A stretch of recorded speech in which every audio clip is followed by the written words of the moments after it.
Hello दोस्तों, मेरा नाम नाजिश है। मैं टीसीएलपी की लाइब्रेरियन हूँ। दुनिया सबकी में आज जो मैं आपको स्टोरी सुनाऊंगी उसका नाम है सोमा क्या बोए और इसको लिखा है मुंडा लेखक समूह ने और चित्र बनाए हैं सुग्रीव कुमार जुआंग ने। ये प्रथम पब्लिशर की बुक है।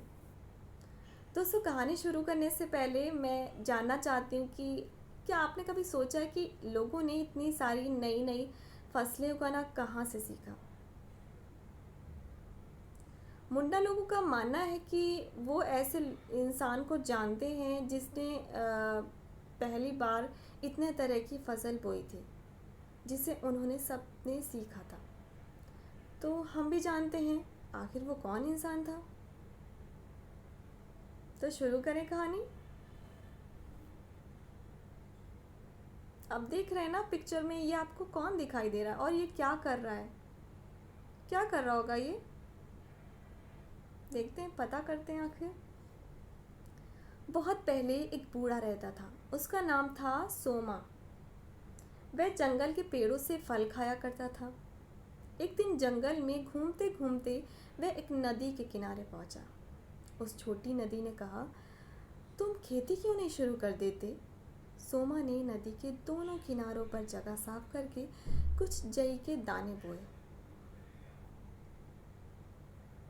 ये क्या, आप देख रहे हैं ना, सोमा डंडा लेकर भगा रहा है। किसको भगा रहा है। जैसे ही दाने पकने को आए, एक गिलहरी आई और दाने खा गई। तुम मेरे दाने क्यों खा रही हो, सोमा ने गिलहरी से पूछा। अगर तुमने चने बोए होते तो मैं उन्हें नहीं खाती, गिलहरी ने कहा। बूढ़े सोमा ने अपने खेत में कुछ चने बो दिए। पर अब क्या, अब तो ये हिरन आ गया है। बेचारा बूढ़ा सोमा कितना परेशान हो गया होगा ना, भगा भगा कर। जब चने उगे तब एक हिरन आया और उन्हें खा गया। सोमा ने फिर पूछा, तुमने मेरे चने क्यों खाए, सोमा ने उस हिरन से पूछा। हिरन बोला, अगर तुम मकई बोते तो मैं उसे नहीं खाता। अब बूढ़े सोमा ने अपने ज़मीन में थोड़ी मकई बोई।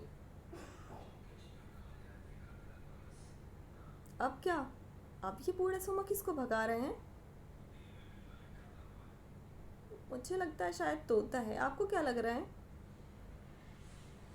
देखते हैं।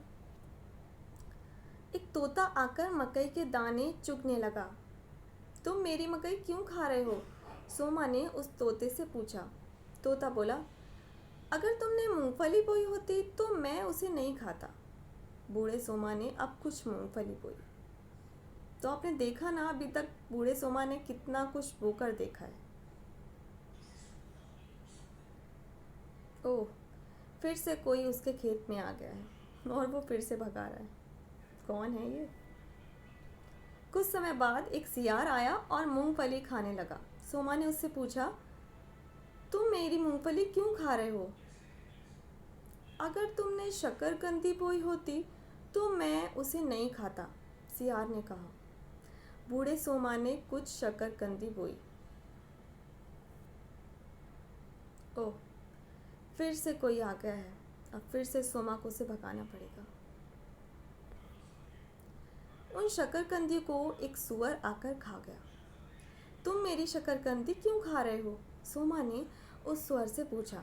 सुअर बोला, अगर तुमने तिल बोए होते तो मैं नहीं खाता। बूढ़े सोमा ने थोड़े तिल ज़मीन में बो दिए। आपको क्या लगता है और क्या क्या बूढ़े सोमा अपने खेत में बोएगा।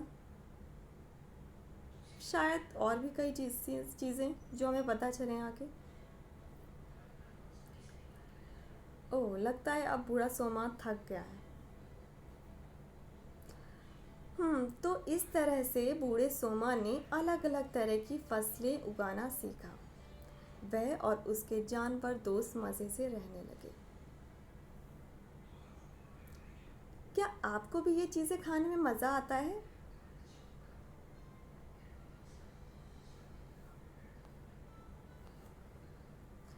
तो कैसे लगी आपको ये कहानी। आपने देखा ना कि सोमा ने कितनी सारी चीज़ें उगाना सीखा। कहाँ वो सिर्फ फल ही खाता था, और उसके बाद से उसने कितनी सारी चीज़ों के बारे में जाना, उन्हें उगाया और फिर खाना शुरू किया। तो कैसी लगी आपको ये कहानी? हम फिर मिलेंगे एक और नई कहानी के साथ। तब तक बाय।